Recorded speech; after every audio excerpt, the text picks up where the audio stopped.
Let's pull the curtains back a little bit and talk about some of the factors that wage and hour lawyers like myself look at when we prosecute one of these wage and hour cases. Now, every lawyer takes a different approach. You would think from the outside that, hey, everyone does it the same way. No, it's a recipe, and we do different things.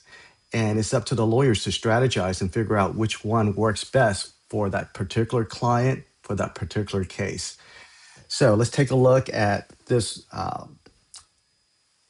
lawsuit that I filed on behalf of servers at a Houston sushi restaurant that is accused of taking servers' tips and changing their time so that they get less overtime. Now, the players are on the other side a very good team of lawyers led by a good friend of mine that I've known for 20 years. I think during the first call, we had like 4 people on the call from the other side. Very good lawyers. We have federal Judge Hanen in charge of this case. I like him. I've been watching him for years. So this is why I did this. I'm asking for a bench trial instead of a jury. Why? I got one person. Okay, so one person, and I informed the court I can probably do the trial in 4 hours. So let's see how this goes. Because as lawyers, we're trying to get to the money as fast as possible. Go to trial, 4 hours, one nice morning, and walk out with a verdict. That's the plan. Okay, so I got my main plaintiff covered. So let's talk about the next thing that we're going to do.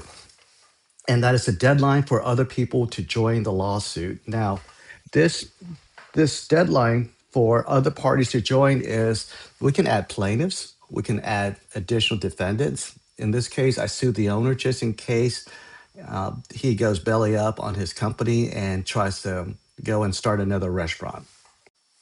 Now, you'll notice that there's a lot of mention of swales. Not every lawyer mentions this, but we did because we want to inform the court that, hey, we know what the standards are.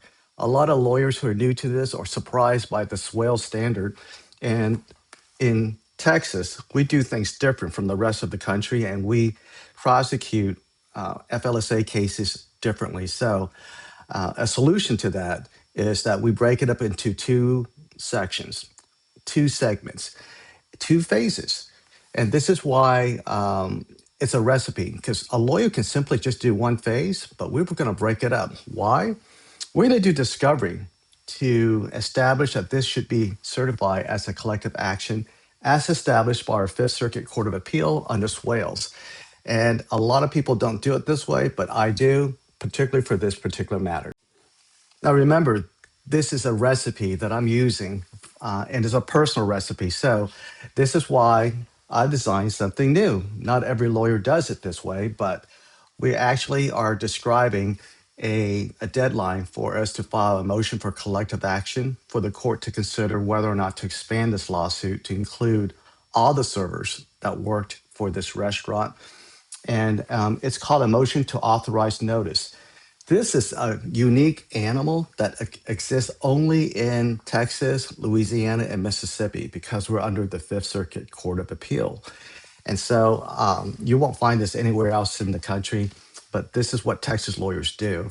And so this is our unique phase to establish collective action. Once we get it done, man, we get everyone in the lawsuit, and then we basically will have a new scheduling order, another one of these that we'll present to the judge to sign, and then we'll prosecute that additional discovery for the collective members that join the case, and then we'll get a trial. Okay, back to work.